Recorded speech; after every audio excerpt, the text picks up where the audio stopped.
మకర రాశి వారికి చైత్రమాస అమావాస్య సందర్భంగా ఎలాంటి విధులను పాటించాలో తెలుసుకుందాం. ఒకవైపు ఏలనాటి శని శివరార్థ సంచార స్థితి ఉండడం, 12 సంవత్సరముల తర్వాత వృషభ రాశిలో గురువు సంతాన స్థానంలో సంచారం చేయనప్పుడు మకర రాశి వారికి ఎలా ఉండబోతుందో ఈ వీడియోలో సవివరంగా సంపూర్ణంగా తెలుసుకుందాం. మకర రాశిలో ఏ నక్షత్రాలు వస్తాయనగా ఉత్తరాషాఢ నక్షత్రంలోని 2, 3, 4 పాదాలు, శ్రవణ నక్షత్రంలో 4 పాదాలు, ధనిష్ఠా నక్షత్రంలోని 1, 2 పాదములు కలిపితే మకర రాశి అవడం జరుగుతుంది. చాలామందికి పుట్టినటువంటి కాల సమయంలో డేటా ఆఫ్ బర్త్లు లేనటువంటి కారణం వలన పేరు యొక్క మొదటి అక్షరాన్ని అనుసరిస్తూ ఆ రాశిని తెలుసుకొని ప్రయత్నం చేద్దాం. ఏ అక్షరాలు ఉన్నట్లయితే బో, జా, జీ, జూ, జే, జో, ఘ, గా, గి అక్షరాల వారందరూ కూడా మకర రాశి జాతకులే.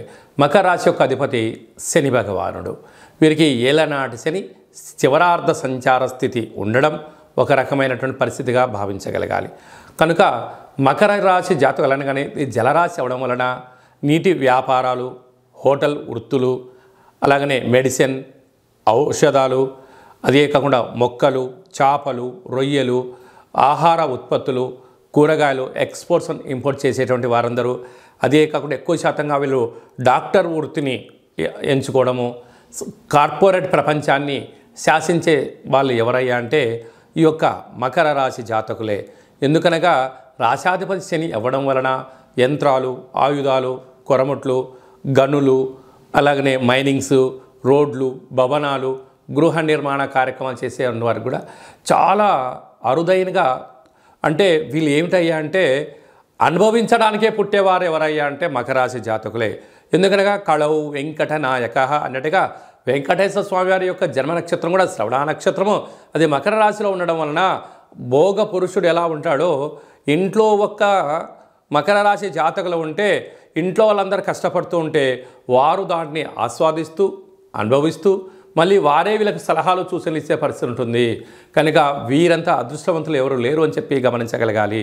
కనుక వీరు చదువులలో ఉండడం, అడ్వకేట్స్గా ఉండడం, న్యాయవాదులుగా ఉండడం, ఎక్కడైతే బ్రెయిన్ వర్క్ చేసి డబ్బులు సంపాదించేటువంటి మొదటి వరుసలో ఎవరు ఉంటారయ్యా అంటే మకర రాశి జాతకులే ఉంటారు. కనుక వీరికి 2వ స్థానంలో శని భగవానుడు ఉండడం వలన కష్టపడకుండా డబ్బులు ఎలా సంపాదించాలో వీళ్ళకు బాగా తెలుసు. తృతీయంలో కుజుడు, బుధుడు రాహు సంచార స్థితి ఉండడం వల్ల ఇటు తల్లిదండ్రుల నుంచి అటు అత్తమామల నుంచి ఆస్తిపాస్తులు వారి సొంతమవుతాయి. అర్ధాశ్రమ రవి శుక్రుడు కావడం వలన దయచేసి ఇది వేసవికాలం అవ్వడం వలన ఎండలో దయచేసి ప్రయాణం చేయొద్దు. భూతత్వము, అగ్నితత్వము, వాయుతత్వమైనటువంటి ఆయుధాలతో దయచేసి చెలగాటం ఆడవద్దు. సంతాన స్థానంలో గురు సంచార స్థితి ఉండడం వలన నూతనంగా వివాహమైన దంపతులకు పుత్రిక సంతాన యోగము, పిల్లల యొక్క చదువులు, పిల్లల యొక్క అభివృద్ధి, విదేశాలకు వెళ్ళాలి, విదేశీ విద్యను అభ్యసించాలనే కోరిక నెరవేరబోతుందని చెప్పి గమనించాలి. భాగ్యస్థానంలో కేతు సంచార స్థితి ఉండడం వలన ఏ భార్య అయితే భర్తను గౌరవించబడతాడో, ఏ భర్త అయితే భార్యను గౌరవించబడతారో అన్యోన్య గృహస్థాస్త్ర జీవితంలో వీరికి తిరిగి ఉండదు. కనుక ఈ చైత్రమాస అమావాస్య సందర్భంగా మీ జన్మ నక్షత్రం రోజున అష్టమి అమావాస్య పూర్ణిమ సందర్భంగా దూరావాయు జల ప్రయాణాలు పెట్టుకోకపోవడం ఉత్తమోత్తంగా భావించగలగాలి.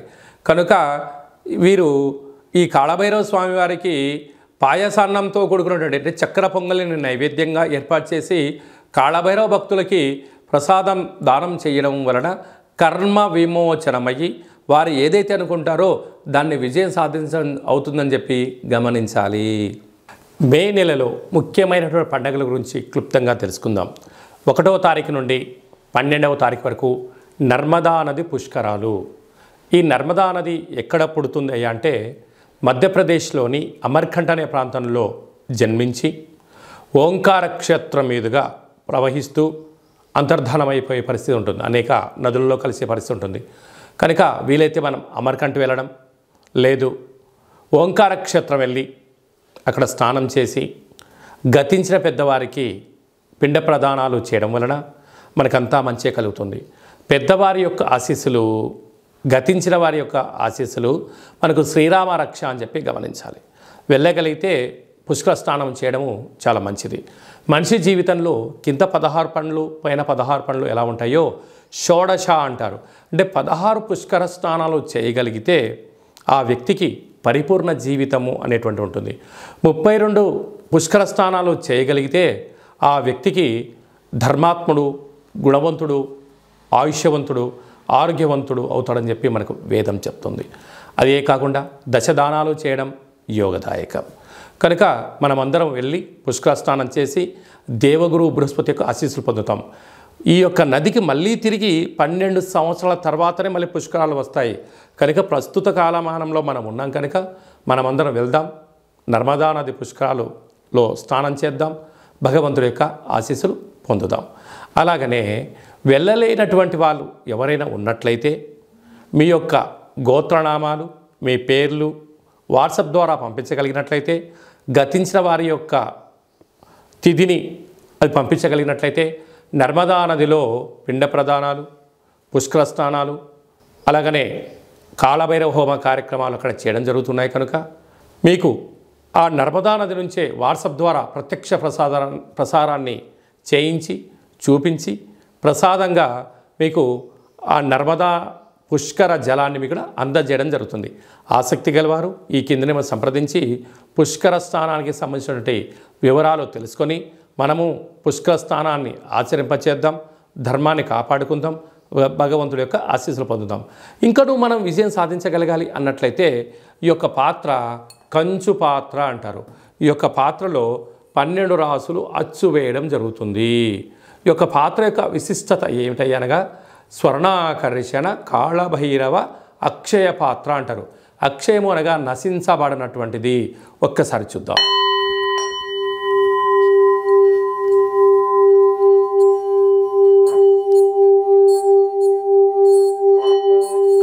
ఈ యొక్క శబ్ద తరంగాల ద్వారా గృహంలో జ్యేష్ఠాదేవి బయటికి వెళ్ళి గ్రామంలో సంచరించేటువంటి మహాలక్ష్మీదేవి అమ్మవారు మన ఇంటికి రావడం జరుగుతుంది. మానవుని శరీరంలో చక్రాలు వికసించి మనం ఏదైతే అనుకుంటామో దాన్ని విజయం సాధించడం కూడా జరుగుతుంది. నరదృష్టి, యంత్ర, మంత్ర, తంత్ర, తాంత్రికపరమైనటువంటి దోషాల నుంచి కూడా మనం విముక్తి చెందగలము అని చెప్పి గమనించాలి. ఈ యొక్క అక్షయ పాత్రతో పాటు కాళభైరవ యొక్క పిరమిడు, డాలరు, కంకణము, ఒక కాళభైరవ హోమ కార్యక్రమాన్ని మీకోసమే ప్రత్యక్షంగా చేయించి మీకు ప్రసాదం అందజేయడం జరుగుతుంది. ఆసక్తి గలవారు ఈ కింది నెంబర్ని సంప్రదించగలరు. అలాగనే మీ వ్యక్తిగత జాతకం తెలుసుకోవాలనుకుంటున్నారా? మీరు పుట్టినటువంటి తేదీ, నెల, సంవత్సరం, సమయం మీరు వ్రాసి పంపించినట్లయితే సంపూర్ణంగా 100 సంవత్సరాల జాతకాన్ని వ్రాసి సవివరంగా సంపూర్ణంగా మీకు పంపిస్తూ మీరు పుట్టినప్పుడు గ్రహ గమనాలు ఎలా ఉన్నాయి, ప్రస్తుత కాలంలో ఎలా ఉన్నాయి, రాబోయే కాలం ఎలా ఉండబోతున్నాయో తెలియజేయడం జరుగుతుంది. అలాగనే చాలామందికి డేట్ ఆఫ్ బర్త్లు లేనటువంటి వారికి మీ పేరు యొక్క మొదటి అక్షరాన్ని అనుసరిస్తూ రాశిని తెలియచేస్తూ ప్రస్తుత కాలమాన ప్రకారంగా గ్రహ గమనాలను తెలియచేస్తూ భూత, భవిష్యత్, వర్తమానాన్ని రమణ శాస్త్రం ద్వారా అనగా గవ్వళ ద్వారా మీకు జ్యోతిష్యం చెప్పబడడం జరుగుతుంది. కనుక మన యొక్క కాళభైరవ స్వామి యొక్క దేవాలయంలో ఎవరైతే జ్యోతిష్యం చెప్పించుకుంటారో మీరందరికీ కూడా మన దేవాలయంలో శుక్లపక్ష అష్టమి, పూర్ణిమ, బహుళాష్టమి, అమావాస్య తిథులు ఎందున హోమం చేసినప్పుడు మీకు వాట్సాప్ కాల్ ద్వారా స్వామివారికి మిమ్మల్ని ప్రత్యక్ష ప్రసారంగా చేయిస్తూ చూపిస్తూ మీ పేరు పైన ఒక సౌభాగ్య ముడుపు, కూష్మాణ దీపము, హోమ కార్యక్రమం చేయించి మీకు నరదృష్టి నివారణకు మీకు దిష్టి తీయించడం కూడా జరుగుతుంది. కనుక ఆసక్తి గలవారు ఈ కిందను సంప్రదించి అపాయింట్మెంట్ తీసుకొని సంప్రదించగలరు. అలాగనే మీరు అప్పుడే పుట్టినటువంటి అబ్బాయి కానీ అమ్మాయి కానీ ఎలాంటి పేరు పెట్టాలనుకుంటున్నారా ఆ పుట్టినటువంటి రోజును బట్టి, ఆ తిథిని బట్టి, ఆ నక్షత్రాన్ని బట్టి, ఆ మాసాన్ని బట్టి ఆధ్యాత్మికమైన నామాలను తెలియజేయడం జరుగుతుంది. అలాగనే మీ యొక్క పిల్లలు ఎలాంటి చదువులు చదువుకుంటున్నారు, ఎలాంటి ఉద్యోగాలు చేయాలనుకుంటున్నారు, అలా అనుకున్న జీవితం ఆస్వాదించలేకపోతున్నారా మీకు సవివరంగా కూడా తెలియజేయడం జరుగుతుంది. అలాగే మీ అబ్బాయి కానీ అమ్మాయికి కానీ ఎంత ప్రయత్నం చేసినా వివాహం అవ్వడం లేదా, ఆ అవ్వకపోవడం గల కారణాలు, జాతకంలో ఎలాంటి యోగాలు ఉన్నాయి, ఎలాంటి దోషాలు ఉన్నాయి కూడా తెలియజేయడం జరుగుతుంది. వచ్చేటువంటి అమ్మాయి యొక్క అబ్బాయి యొక్క జాతకం వీరిద్దరి యొక్క వైవాహిక జీవితము, సంతానము, ధనయోగము, ఉపాధి యోగాన్ని కూడా తెలియజేయడం జరుగుతుంది. అలా గతంలో వివాహమైన దంపతులు తరచుగా గొడవ పడడం, విడిపోవడం, 490 కేసులు పెట్టుకోవడం, పోలీస్ స్టేషన్లో గొడవలు పడుతున్నారా ఒక్కసారి మన కాళభైరవ స్వామి యొక్క దేవాలయాన్ని దర్శించండి. మీకు అలాంటి ఇబ్బంది లేకుండా మీరు జీవితకాలం పార్వతీ పరమేశ్వరుడు ఎలా కలిసి ఉంటారో అలాంటి సలహాలు సూచనలు కూడా ఇవ్వడం జరుగుతుంది. అలాగనే మీరు నూతనంగా ఎలాంటి వ్యాపారాలు ప్రారంభించాలి అనుకుంటున్నారా? మీ యొక్క జాతకరీత్యా ఎలాంటి వ్యాపారాలు ప్రారంభించాలో కూడా తెలియజేయడం జరుగుతుంది. మన యొక్క దేవాలయంలో సంచిత ప్రారబ్ధ ఆగమిక కర్మ నివారణ కోసం పూజా కార్యక్రమం చేయించి మీరు మోస్తున్నటువంటి కర్మను కాళభైరవుడి యొక్క సేవకులకు అన్నదానమును చేసి మీ యొక్క కర్మను తొలగించుకునే ప్రయత్నం చేయండి. అంటే ఆ భోజనం చేసేవారు చెప్తారు, అయ్యా మీరు మోస్తున్నట్టు కర్మను నేను కాళభైరవ స్వామికి సేవ చేస్తున్నందుకు మీ కర్మను నేను తింటున్నాను, మీకు ఉత్తమ గతులైనటువంటి ఒక బట్టి విక్రమార్కుడిలాగా, ఒక శివాజీ చక్రవర్తి లాగా, ఒక అశోకుడు లాంటి మహనీయుడు లాంటి జీవితాన్ని మీరు పొందునుగాక అని చెప్పి ఆశీర్వదించి భోజనం చేయడం జరుగుతుంది. కనుక మీ యొక్క కర్మను తొలగించుకునే ప్రయత్నం చేయండి, భగవంతుడి యొక్క ఆశీస్సులు పొందగలరు. ఓం శతమానం భవతి శతాయు పురుష సతేంద్రియ ఆయుష్యేవేంద్రియే ప్రతిష్టతి ధనం ధాన్యం బహుపుత్రలాభం శత సంవత్సరం దీర్ఘమాయు సర్వే జనా సుఖినో భవంతు లోకా సమస్తా సుఖినో భవంతు. సర్వం శ్రీ నర్మదా నది బృహస్పతి దేవత అనుగ్రహ అచితాంగ కాళభైరవ రుద్ర దేవత అనుగ్రహ ప్రసాద సిద్ధిరస్తు తదాస్తు. ఈ వీడియో మీకు నచ్చినట్టయితే లైక్ చేయండి, షేర్ చేయండి, మా ఛానల్ని సబ్స్క్రైబ్ చేసుకోండి. మేము చేస్తున్న ఆధ్యాత్మిక వీడియోలు మీకు ముందస్తుగా నోటిఫికేషన్ రావాలి అన్నట్టయితే మా ఛానల్ని సబ్స్క్రైబ్ చేసి పైన ఆల్ అనే బటన్ ప్రెస్ చేసి గంట సింబల్ కూడా ప్రెస్ చేయండి. భగవంతుడి యొక్క ఆశీస్సులు పొందండి, హిందూ ధర్మాన్ని కాపాడండి.